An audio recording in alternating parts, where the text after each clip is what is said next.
তুমি তোমার মায়ের সাথে যেমন আচরণ করো, জীবনও তোমার সাথে তেমন আচরণ করবে। মা হলেন ভালোবাসা ও জীবনের উৎস।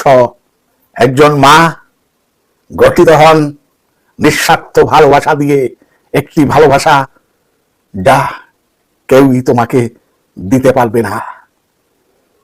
তাই তাকে বিচার করো না। কতবার তুমি মায়ের পাশে বসে তার কথা শুনেছ, তার অতীত নিয়ে কখনো কথা বলেছ? হয়তো তিনি কখনোই তোমাকে বলেননি যে তোমার আসার আগে তাকে কতটা দুঃসহ জীবন পার করতে হয়েছে।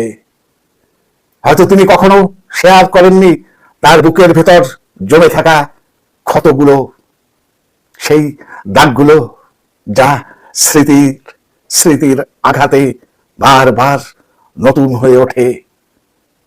কষ্টময় শৈশব ও কৈশোরের অভিজ্ঞতা, সেই কঠিন মুহূর্তগুলো যখন কেউ তাকে শোনেনি, তাকে অবহেলা করেছে, কঠিন সময়ের ছাপ পড়েছে তার মনে।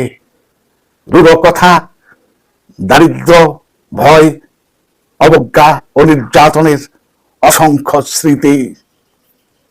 তার হৃদয়ে হয়তো অজস্র দুঃখ লুকিয়ে আছে যা তিনি তোমার সঙ্গে কখনোই শেয়ার করেননি।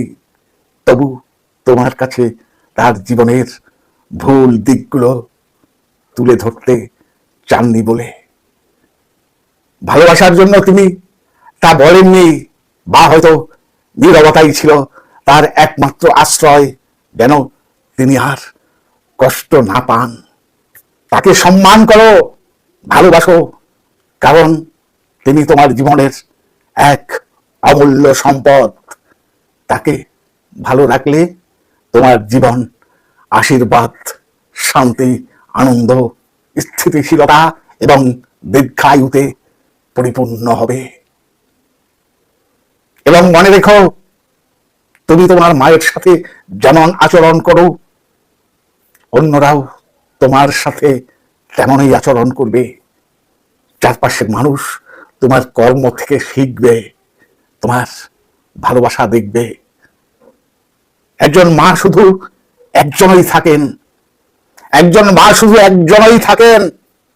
যদি তাকে এখন মূল্য না দাও, তাহলে একদিন আফসোসের দীর্ঘ রাতগুলো তোমাকে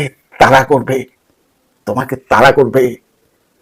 সেই রাতে তোমাকে ঘুমোতে দেবে না তোমার মা, বরং তোমার নিজেরই অমান্যতা ও অবজ্ঞার স্মৃতিগুলো তোমাকে তাড়া করে ফিরবে। তোমাকে শান্তিতে